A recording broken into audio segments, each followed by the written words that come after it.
Livelihood का structure मैंने starting में दिया था। लाइवलीहुड हिंदी में इसको कहते हैं आजीविका। इकोनॉमिक से रिलेटेड टॉपिक है, क्योंकि ये पॉलिटी तो मैं बोल रहा हूं लेकिन ये सोशल साइंस है सिर्फ, तो इसमें कुछ टॉपिक उसने पॉलिटी से लिंक्ड करे, कुछ थोड़ा उसमें इकोनॉमी भी लिंक कर रखी है, तो थोड़ा सा ध्यान देना। ये वाला चैप्टर 7 और रूरल लाइवलीहुड है, फिर चैप्टर 8 अर्बन लाइवलीहुड है। तो ये चैप्टर्स में से भी फिर फिल्टर करना बहुत मुश्किल है, क्योंकि कॉमन बातें बहुत ज्यादा है जो सबको ही पता होंगी।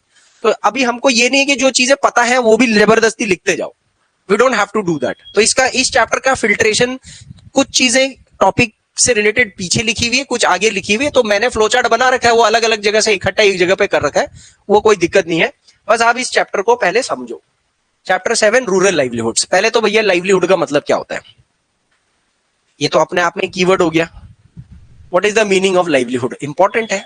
देखो, आप टेक्निकल कीवर्ड को यूज ना करो तो आपके अंदर ऑफिसर लाइक क्वालिटी समझ में ही नहीं आएगी। तो लाइवलीहुड को हम लोग हिंदी में कहते हैं आजीविका। So what is a livelihood? It is an activity that you do to earn a living. अपनी जिंदगी को चलाने के लिए, 2 वक्त की रोटी को खाने के लिए जिस एक्टिविटी को आप करते हो, उस एक्टिविटी को कहते हैं livelihood. Because everybody wants to survive ना, तो कुछ ना कुछ काम तो कर रही है। और अगर मैं इसको थोड़ा सा टेक्निकल और हो जाऊं, ये तो जनरल है, जैसे बच्चों को समझा रहे हैं हम 6 क्लास के, तो उसको क्या पता कि इनकम भी कुछ चीज होती है, किसी को काम करके पैसा भी कुछ मिलता है। हालांकि आज के कल के बच्चों को तो सब कुछ पता होता है। तो जब आप किसी काम को, अपने जीवन को जीने के लिए किसी काम को करते हो और उस काम से आपको पैसे मिलते हैं और उस पैसे से आप अपनी लाइफ जीते हो, आप अपना राशन, खाना, स्कूल की fees, transport facilities, medical facilities, ये सब चीजें जब आप कर रहे हो तो उस पैसे से, तो उसको कहते हैं, उस एक्टिविटी को कहते हैं लाइवलीहुड, आजीविका। ठीक है, तो यहां पर एक इनकम वाला फैक्टर जरूर याद रखना, क्योंकि एक्टिविटी तो देखो हम लोग day to day life activity कर रहे हैं, घर में अपना खाना बना रहे हैं, but that is not livelihood. But जैसी अगर मैं एक रेस्टोरेंट खोल करके वहां खाना बनाने लग जाऊं, तो उस खाना बनाने की एक्टिविटी से रेस्टोरेंट में मुझे सैलरी मिल रही है, तो मुझे लाइवलीहुड है। लेकिन अगर मैं घर में अपने लिए वैसी खाना बनाता हूं तो उसको जनरली हम लाइवलीहुड नहीं बोलते हैं टेक्निकली। तो इस चैप्टर के अंदर आप लोग बढ़ोगे कि हमारे जिंदगी में कितनी डाइवर्सिटी है। डाइवर्सिटी का मतलब चैप्टर 1 में मैंने बता रखा है, इसी का चैप्टर 1 डाइवर्सिटी है, विविधता, अलग अलग चीजें हैं। मैं कुछ और काम कर रहा हूँ लाइवलीहुड के लिए, आप कुछ और कर रहे होंगे।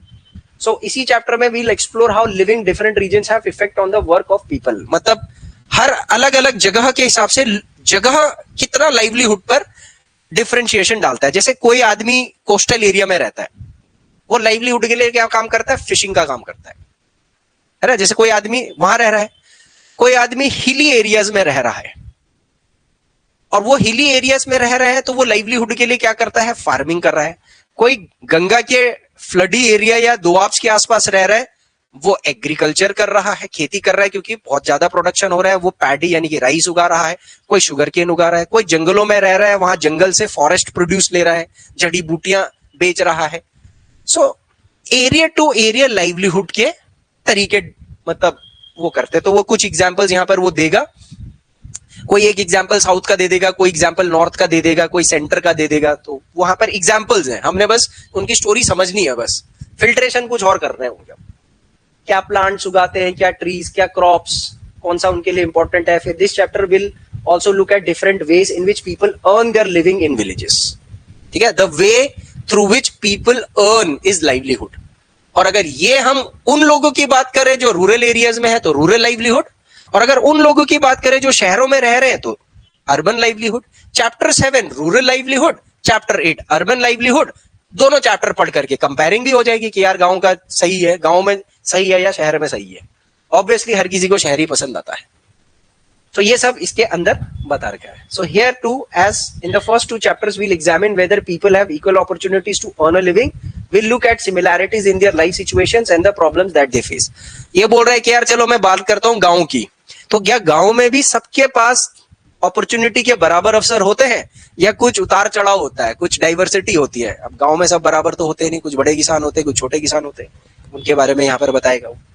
तो क्या उन सिमिलैरिटीज है, क्या प्रॉब्लम्स लोग फेस करते हैं? भाई मैंने बोल दिया कि यार कोस्टल एरिया में लोग फिशिंग करते हैं, तो अब यहाँ पर वो बताएगा कि फिशिंग कैसे होती है, क्या होती है, लेकिन उनकी जिंदगी में क्या चैलेंजेस है। गांव में लोग खेती कर रहे हैं तो उनको भी क्या दिक्कतें आ रही है, तो वो सारा का सारा इस चैप्टर के अंदर देखना है। तो अगर घुमा फिरा के मैं बात करूं तो ये इस चैप्टर का मैंने क्रक्स निकाला है। चैप्टर 6, ठीक है, sorry class 6 chapter 7 rural livelihood के टॉपिक्स कौन कौन से हैं, ठीक है, आप इनको नोट करो। सबसे पहले activity list in the rural areas. क्या है? Activity list in the rural areas.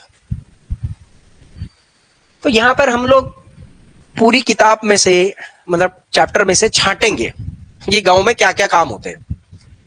Obviously 90% आप लोगों को पता होंगे, बट फिर भी पता सबको होता है, लेकिन जब एक्सप्रेस करने की बारी आती तो शब्द ही नहीं आता मुंह के अंदर। तो हमारे पास ये वर्ड्स बार बार मैं आपके साथ डे टू डे बेसिस पर करूंगा, तो over the period of few months आप लोग यही बातें कर रहे होंगे। तो इसीलिए कीवर्ड्स तो सारे करने ही है। फिर उसके बाद crop produce utilisation.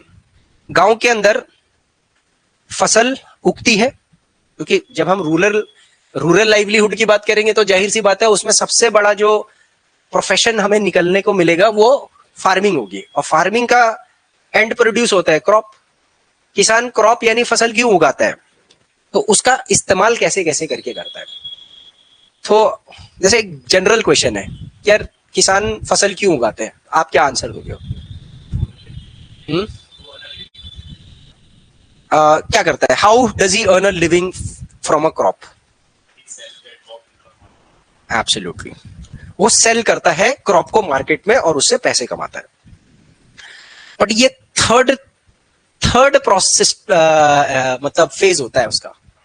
This is like the last thing that he will be able to do.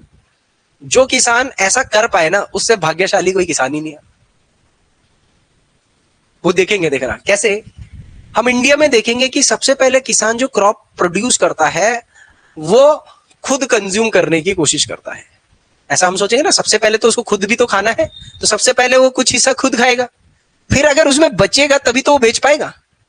अब ये कोई किसान, अगर मैं बोलूं गेहूं उगा रहा है और वो गेहूं का सारा प्रोड्यूस सीधा बेच देगा मार्केट में, ऐसा पॉसिबल है? गांव के अंदर नहीं है। तो अब मेरी सोच क्या बन गई है, पहले मैंने सोचा था कि सर लाइवलीहुड चैप्टर है तो दिमाग में मैं वो बात रखूं जिससे उसको पैसा मिले, तो मैंने प्रायोरिटी दे दी सेल क्रॉप। हालांकि सेलिंग करेगा वो क्रॉप, ये हम देखेंगे, ये तो अच्छी बात है, हम सोच पा रहे हैं उस बात को। बट अब मैंने बता दिया नहीं भाई, वो दूसरा काम है उसका, सेकंड स्टेप है उसका। पहला स्टेप है सेल्फ कंजम्पशन। अब मैं आपको बोल दूं कि अब कल्चर क्या हो गया है। ये तो पहले हुआ करता था, अब कल्चर इतना भयानक हो गया ना गांव के अंदर कि ये भी सेकेंडरी है। Selling is final, self consumption is secondary, primary कुछ और है। प्राइमरी है डेब्ट क्लियर करना, लोन क्लियर करना। हम देखेंगे कि किसान ने लोन ले ही रखा होगा कोई ना कोई, और आपको पता है कि लोन वाले घून चूस लेते हैं। सबसे पहले उसको लोन का प्रेशर रहता है, तो वो सोचता है कि मेरी इस बार की फसल उगेगी, ये जब अगर मैं मार्केट में जाऊंगा या जो भी इसका जो यूटिलाइजेशन है वो प्राइमरी यूटिलाइजेशन में प्रॉफिट के लिए नहीं कर पाऊंगा, मेरे को लोन चुकाना है। लोन चुका के कुछ बचेगा तो सेल्फ कंजम्पशन, और उससे भी अगर कुछ बच गया तब मैं सेल करके प्रॉफिट करूंगा। हालांकि लोन चुकाने के लिए भी वो सेल ही कर रहा है, but that sale is not that profit oriented sole. ये हमारी हालत हो गई। अब आप देखो कि आप अगर अपने अधिकारी को, ऑफिसर को या एक्सप्रेशन में आप बोलोगे, ये चीज बोलोगे, तो आपका एक्सप्रेशन औरों से कितना इंपैक्टफुल हो जाएगा। अरे यार ये तो बड़ा सही बात बोल रहा है, ये तो इमोशनल बात बोल रहा है ना, कि ये बात तो सही है कि किसान सबसे पहले लोन चुकाएगा, ऋण चुकाएगा, क्योंकि वो ईमानदार है। वो इस ईमानदारी से जी रहा है कि पहले कर्जदाता कर्ज चुकाना होता है इस जिंदगी में। और अगर आप शहर के आदमियों को देख लो, उसने भी कर्ज ले रखा होगा तो सबसे पहले कर्ज चुकाएगा क्या? शहर का आदमी बेईमान टेढ़ा आदमी, मालिया भाग गया, अंबानी की कंपनी माफ कर दिया सरकार ने, और किसान का जो 1 लाख का, 50,000 का, 10,000 का लोन, वो भी नहीं डेट फ्री हो पा रहा है। ये एक लॉजिक्स डेवलप कर रहे हैं। तो हम लोग ये पढ़ेंगे क्रॉप प्रोड्यूस कैसे होता है। फिर डेप्ट इन रूरल एरियाज, आए दिन सुनने को मिलता है कि फलाने किसान ने के ऊपर कर्जा आ गया। देखो 2 चीजें सुनने को मिलती है न्यूज में, एक किसान ने आत्महत्या कर दी कर्ज के मारे, और दूसरा सरकार ने किसानों का मुआवजा माफ कर दिया या ऋण माफ कर दिया। ये 2 चीजों आगे बहुत सारी चीजें इनसे रिलेटेड पढ़नी है, but this is very important. गांव में कैसे डेप्ट क्रिएट होता है, जबकि हमारे कल्चर के हिसाब से सर गांव में तो किसी भी आदमी के ऊपर ऋण नहीं होना चाहिए। फोर्थ थिंग आप पढ़ोगे टाइप्स ऑफ फार्मर्स। ये आपके देश में कितने टाइप के फार्मर्स हैं। और पांचवी चीज, what are the challenges in rural livelihood. गांव की जो जिंदगी है वो दूर से अच्छी लगती है आज की डेट में, सुकून वाली जिंदगी होती तो है, सब लोगों को लगती है, और सब लोगों के गांव भी होंगे, सब गांव से जुड़े भी होंगे। जो शहर में आ गए हैं उनको गांव ज्यादा पसंद आता है, जो गांव में ही है वो उनकी मजबूरी होती है कि यार हमें तो गांव ही अच्छा लगता है। शहर से जो जाता है उसको गांव बहुत अच्छा लगता है 2 दिन के लिए, जैसे ही उसको तीसरे चौथे दिन बोलेंगे कि गांव में रुक, वो भाग जाएगा। तो क्या ऐसा चैलेंज होता है गांव में, जो कि गांव में अगर आपको अर्निंग करनी है तो उस अर्निंग के लिए कितने दाव पेज है। 5 इंपॉर्टेंट थिंग्स, ठीक है। सबसे पहले the activity list in rural areas.